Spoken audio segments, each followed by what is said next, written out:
Hi, I'm going to walk you through one of your reading guides to see if that can help you get jump started on doing the rest of your history work.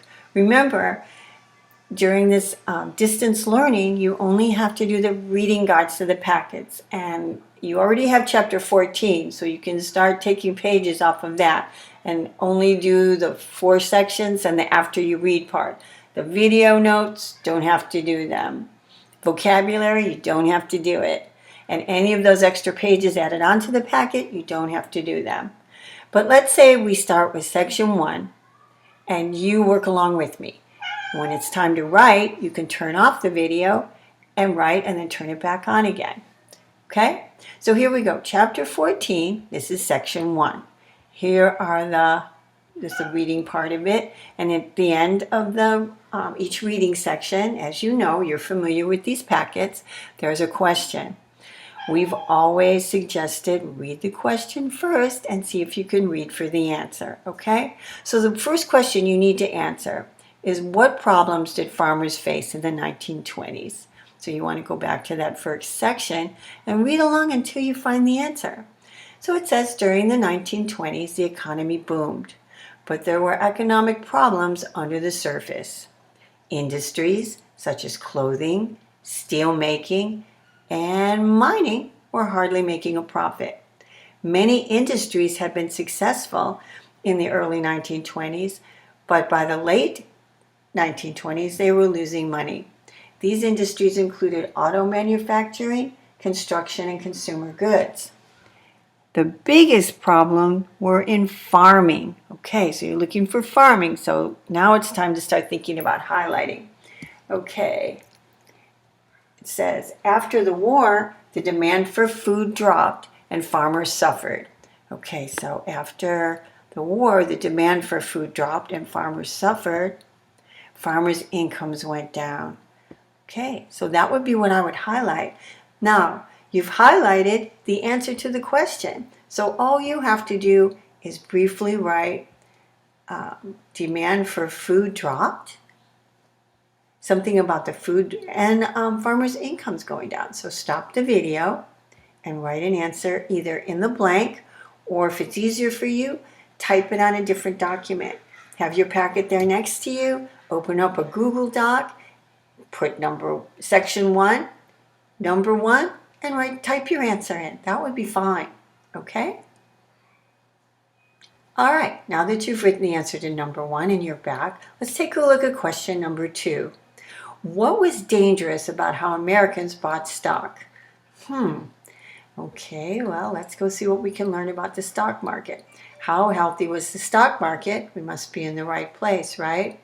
Few people recognized the problems with the economy in 1928.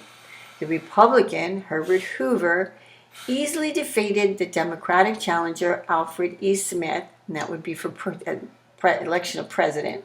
People believed Hoover when he said the American economy was healthy.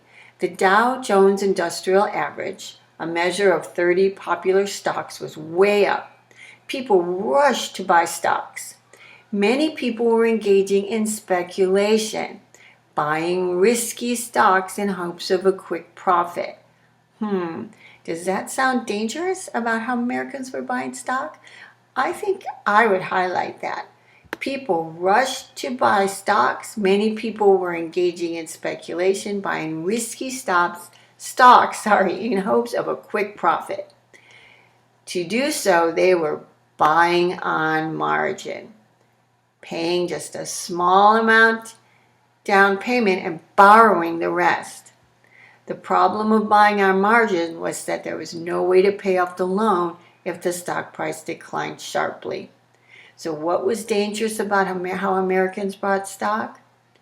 Something from what you highlighted here would be a good answer. So stop the video and write or type your answer to number 2.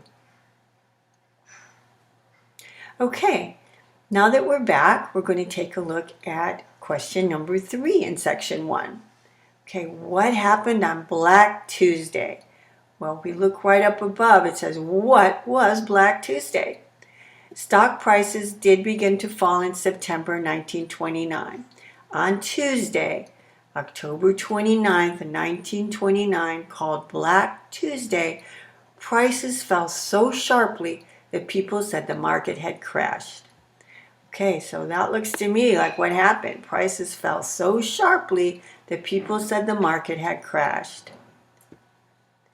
People frantically tried to sell their shares, which drove prices down further, and there were no buyers. But most important, on Black Tuesday, prices on the stock market for stocks fell so sharply that people said the market had crashed. So write something that you've highlighted here on the blank or type it into a new document. Stop the video and come back when you're done. Okay, now we're going to take a look at number 4, which is the last question in section 1, and you will be finished with your study period for history once we answer this question. And number 4 asks, how many banks fail after the stock markets crashed? All right, well, let's take a look and see. It says, how did stock markets crash affect businesses? And we want to look at what it tells us about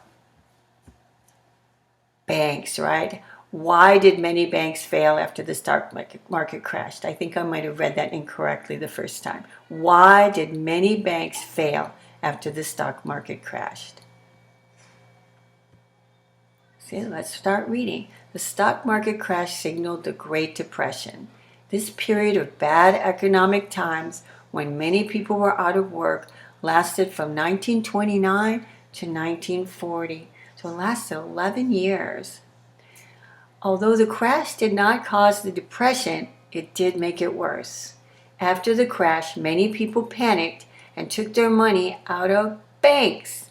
Bingo, we're looking for banks, right? Many banks were forced to close.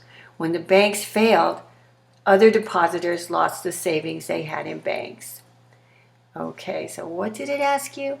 Why did many banks fail after the stock market crashed? Well, what happened there? Okay, after the crash, that's where I'd start highlighting, many people panicked and took their money out of banks. Many banks were forced to close. I think the answer's in there somewhere, don't you? So write something from what you highlighted on the line or type it into your document. And when you're finished with this section of your history packet and with history for today. Good job.